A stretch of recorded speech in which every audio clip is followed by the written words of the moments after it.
സ്നാപക യോഹന്നാൻ അവൻ ജയിലിലായി. അവിടെ കിടക്കുന്ന ഭവനഭേദനക്കാര്, കുലപാതകന്മാര്, കള്ളന്മാര്, കൊള്ളക്കാര്, ദൈവമില്ലാത്ത ജാതികളുടെ നടുവിൽ അവൻ കിടക്കുമ്പോൾ, ദൈവമില്ലാത്ത ആൾക്കാരുടെ നടുവിൽ കിടക്കുമ്പോൾ ആ റോങ് സ്പിരിറ്റ് അവൻ്റെ അകത്ത് കയറി അവൻ്റെ തീയെല്ലാം നഷ്ടപ്പെട്ട്. എന്തോ തീയായിരുന്നു ആ മരുഭൂമിയിൽ, എന്തോ സ്നാനമായിരുന്നു, എന്തോ മിനിസ്ട്രി ആയിരുന്നു.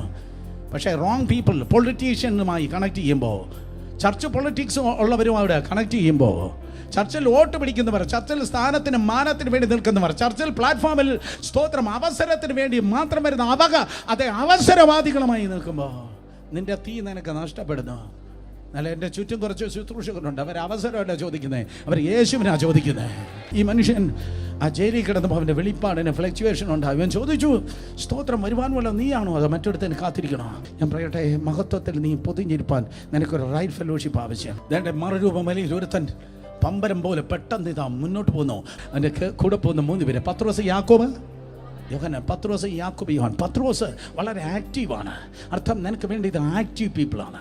ഉഴപ്പന്മാരല്ല നിനക്ക് വേണ്ടിയത്, അലസന്മാരല്ല വേണ്ടിയത്, നിനക്ക് വേണ്ടിയത് ആക്റ്റീവ്, സുവിശേഷത്തിന് വേണ്ടി ആക്റ്റീവ്. അങ്ങനെയുള്ള കുടുംബങ്ങൾ ആരെങ്കിലും ഉണ്ടോ? സുവിശേഷത്തിന് വേണ്ടി പട്ടണത്തിൽ ആക്റ്റീവായി നിൽക്കുന്നവർ. അലസതയുടെ കാലങ്ങൾ കഴിഞ്ഞു, നഷ്ടത്തിന്റെ ദിവസങ്ങൾ കഴിഞ്ഞു. 365 ദിവസം നിന്റെ ഭവനത്തിൽ ഗോസ്പൽ ഗോസ്പൽ ഗോസ്പൽ ആക്ടിവിറ്റി.